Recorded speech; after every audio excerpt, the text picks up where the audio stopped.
आज की इस अद्भुत पुरानी कहानी में आपका स्वागत है। ये सिर्फ कहानी नहीं बल्कि एक ऐसा रहस्य है जिसे सदियों से बहुत कम लोग जानते हैं। ये कहानी है क्षितिजपुर नाम के एक प्राचीन गांव की। वो गांव जहां समय जैसे रुक जाता था, जहां की धरती पर कदम रखते ही मन में एक अनजाना कंपन दौड़ जाता था, जहां पेड़ों के बीच से आने वाली हवा जैसे कोई संदेश लेकर आती थी। चलिए शुरू करते हैं क्षितिजपुर का रहस्य। योजक चिन्ह योजक चिन्ह योजक चिन्ह। भाग एक गांव जहां सूरज छिपने से डरता था। भारत के उत्तरी क्षेत्र में पहाड़ों की तलहटी में एक छोटा सा गांव था क्षितिजपुर।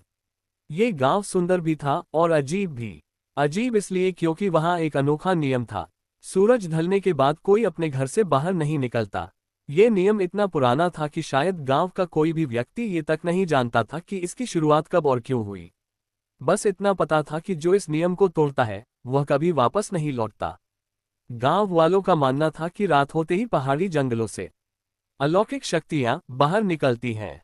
कुछ कहते थे कि रात में हवा में अजीब सी गंध फैल जाती है। कुछ कहते कि जंगल में से किसी के हंसने और रोने की आवाज आती है। और कुछ कहते कि पहाड़ी की चोटी से एक सफेद रोशनी उठती है जो अचानक गायब हो जाती है। पर इन सब बातों की सच्चाई कोई नहीं जानता था, क्योंकि कोई भी रात में बाहर निकलने की हिम्मत नहीं करता था। योजक चिन्ह योजक चिन्ह योजक चिन्ह। भाग 2 आगमन उस युवक का जो डर नहीं मानता। एक दिन गांव में एक अजनबी पहुंचा। उसका नाम था आरव। आरव ना किसी से डरता था, ना किसी पर यकीन करता था। उसके पिता पुरातत्व विभाग में थे और ऐसी जगहों, ऐसी कहानियों को खोजने का काम करते थे। लेकिन अचानक एक दिन उसके पिता गायब हो गए। आखिरी बार उन्हें इसी क्षेत्र में देखा गया था। आरव अपने पिता की खोज में निकला था और रास्ता उसे क्षितिजपुर तक ले आया। गांव में प्रवेश करते ही उसे एक अजीब सी खामोशी ने घेर लिया। लोग उसे घूरने लगे, जैसे अजनबी का आना उन्हें अच्छा नहीं लगा हो। एक बुजुर्ग ने आगे बढ़कर कहा, बुजुर्ग बेटा, यहाँ रुकना ठीक नहीं। यहाँ रात में ऐसी चीजें बाहर निकलती हैं जिन्हें इंसानी आंखों से देखना मना है। आरव मुस्कुरा दिया, मैंने बहुत कहानियां सुनी हैं बाबा, सच्चाई जानने आया हूँ। बुजुर्ग की आंखों में चिंता झलक रही थी। उन्होंने कहा, सच्चाई सबके लिए नहीं होती बेटा। लेकिन आरव ने उनकी एक न सुनी। योजक चिन्ह योजक चिन्ह योजक चिन्ह। भाग 3 पहली रात पहला रहस्य।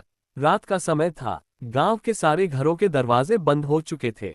लोग चुपचाप अंदर बैठे थे। बाहर एक सन्नाटा जिससे कानों में आवाज गूंजने लगती थी। लेकिन आरव अपने कमरे की बत्ती बंद करके धीरे से बाहर निकल आया। पहाड़ी के जंगलों से हल्की सफेद रोशनी उठ रही थी, जैसे कोई उसे बुला रहा हो। और फिर शश, हवा में किसी के सांस लेने की आवाज। आरव ने पीछे देखा, कोई नहीं था, लेकिन उसे लगा जैसे कोई उसके बेहद करीब खड़ा हो। अचानक एक छाया उसके सामने से गुजरी, तेज लेकिन बहुत हल्की, जैसे हवा में तैरती हुई हो। और फिर पहाड़ी की चोटी पर एक जलती हुई लाल रोशनी दिखी, जैसे आग नहीं बल्कि जलती हुई आंखें। आरव डर गया, लेकिन लौटना उसने सीखा ही नहीं था। वह पहाड़ी की तरफ बढ़ता चला गया। योजक चिन्ह योजक चिन्ह योजक चिन्ह। भाग 4 पहाड़ी का मंदिर और वो शिलालेख। लगभग 20 मिनट जंगल में चलने के बाद वह एक पुराने खंडहर जैसे मंदिर के सामने पहुंच गया। मंदिर के बाहर एक टूटा हुआ शिलालेख पड़ा था, जिस पर लिखा था, रात्रि में देव नहीं भूतों का राज्य है। और नीचे, क्षितिजपुर का शाप, रात्रि का रहस्य मत जानो। आरव की धड़कनें तेज हो गईं। तभी मंदिर के भीतर से एक लड़की की चीख सुनाई दी। आरव भागकर मंदिर के अंदर पहुंच गया। अंदर अंधेरा, दीवारों पर अजीब निशान, जमीन पर सूखे खून जैसे लाल धब्बे। और फिर उसने देखा, एक लड़की पत्थर पर बैठी थी। उसकी आंखें पीली हो चुकी थीं और उसकी आवाज बिल्कुल किसी और दुनिया की लग रही थी। लड़की ने सिर उठाया और धीमे से बोली, अभी चले जाओ वरना वो जाग जाएगा।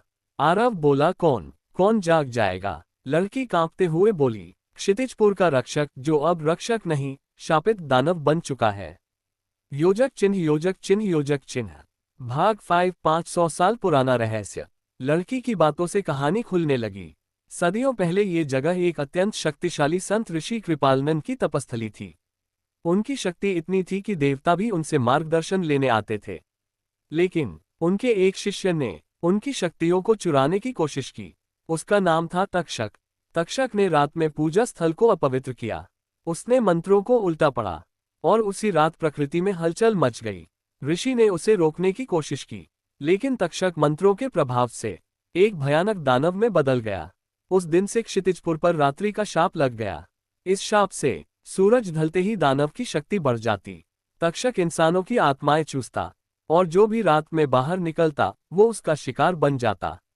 और इस शाप को कोई मानव तोड़ नहीं सकता था। लड़की बोली, जो भी इस सच्चाई की खोज में गया वापस नहीं आया। आरव के मन में एक ही सवाल था, क्या मेरे पिता? लड़की ने सिर झुका लिया। तुम्हारे पिता सच्चाई जानते थे, लेकिन तक्षक ने उन्हें अपना कैदी बना लिया है। आरव का खून खौल उठा। योजक चिन्ह, योजक चिन्ह, योजक चिन्ह। भाग 6, तक्षक की गुफा। लड़की ने आरव को बताया कि तक्षक पहाड़ी की पीछे की गुफा में रहता है। तक्षक मानव शरीर नहीं मारता, उसकी आत्मा को कैद कर लेता है, और जब वो गुफा में तड़पती है तो उसकी चीखें रात में जंगल में गूंजती हैं। आरव ने दृढ़ निश्चय किया, आज वह अपने पिता को बचाकर ही रहेगा। लेकिन लड़की ने चेतावनी दी, तक्षक को हराने के लिए सिर्फ एक ही तरीका है, ऋषि कृपालनंद का ब्रह्मदीप। वही दीप उसे कमजोर कर सकता है। लेकिन दीप मंदिर की सबसे गहरी सुरंग में छिपा था, जहां जाने की हिम्मत किसी ने नहीं की। आरव ने बिना सोचे कहा, मैं जाऊंगा। लड़की ने उसकी तरफ देखा। उसकी आंखों में डर भी था और उम्मीद भी। योजक चिन्ह, योजक चिन्ह, योजक चिन्ह। भाग 7, ब्रह्मदीप की खोज। मंदिर की सुरंगों में आरव और वह लड़की धीरे धीरे उतरते गए। अंदर का माहौल ठंडा, नम और भयावह था। दीवारों से आवाज टकराकर लौटती थी। कभी किसी के चलने की आवाज सुनाई देती, कभी कोई फुसफुसाता महसूस होता।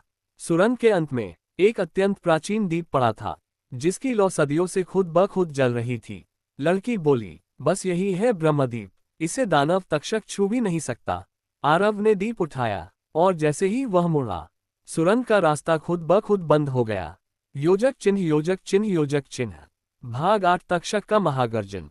गुफा की ओर बढ़ते हुए धरती हिलने लगी। जंगल में से एक गर्जना गूंजी, जैसे पहाड़ फट गया हो। और फिर आरव ने उसे देखा। तक्षक, आधा मानव आधा दानव, लाल आंखें, काले धुएं जैसा शरीर, और उसके पीछे सैकड़ों कैद आत्माएं। तक्षक ने गर्जना की, कौन है जो शाप को चुनौती देने आया है? आरव आगे बढ़ा, बिना डरे, बिना रुके। आरव, मैं अपने पिता को लेने आया हूं। तक्षक हंसा, तुम भी यहां से वापस नहीं जा पाओगे। तभी लड़की ने चिल्लाकर कहा, आरव, दीप ऊंचा उठाओ। जैसे ही ब्रह्मदीप की रोशनी तक्षक के चेहरे पर पड़ी, तक्षक तड़पने लगा, जमीन दहाड़ने लगी, उसके शरीर से धुआं निकलने लगा। लेकिन तक्षक बहुत शक्तिशाली था, उसने अपने धुएं से चारों ओर अंधकार फैला दिया। आरव की आंखों के सामने सब काला पड़ने लगा, और तभी अंधकार को चीरती हुई एक चमकदार आत्मा सामने आई। वो आरव के पिता की आत्मा थी। पिता ने कहा, बेटा, दीप को पूरी शक्ति से उठाओ, सूरज की तरह, आकाश की तरह। आरव ने पूरी ताकत से दीप उठाया। दीप की लौ कई गुना बड़ी हो गई। अंधकार टूटने लगा। तक्षक चिल्लाया, नहीं, नहीं। गुफा की दीवारें टूटने लगीं। तक्षक चीखता हुआ राख में बदल गया, और उसी क्षण कैद सभी आत्माएं मुक्त हो गईं। योजक चिन्ह, योजक चिन्ह, योजक चिन्ह। भाग 9, शाप का अंत। गुफा से एक आभामंडल उठा और पूरे क्षितिजपुर में फैल गया। पहली बार सदियों बाद गांव में सूर्योदय के बाद की तरह रोशनी फैली। गांव वाले घरों से बाहर निकले, बच्चे हंसने लगे, पेड़ों पर पक्षियों की चहचहाहट लौट आए। बुजुर्ग बोला, शाप टूट चुका है, क्षितिजपुर आज मुक्त हुआ है। आरव ने आसमान की ओर देखा, जहां उसके पिता की आत्मा मुस्कुराते हुए धीरे धीरे विलीन हो रही थी। कहानी खत्म हुई, पर एक बात रह गई। कभी कभी डर सिर्फ डर नहीं होता, वो एक रहस्य होता है जिसे समय छुपा लेता है। लेकिन जब सच्चाई सामने आती है तो शाप भी टूट जाते हैं। और इस तरह क्षितिजपुर का रहस्य हमेशा हमेशा के लिए समाप्त हो गया।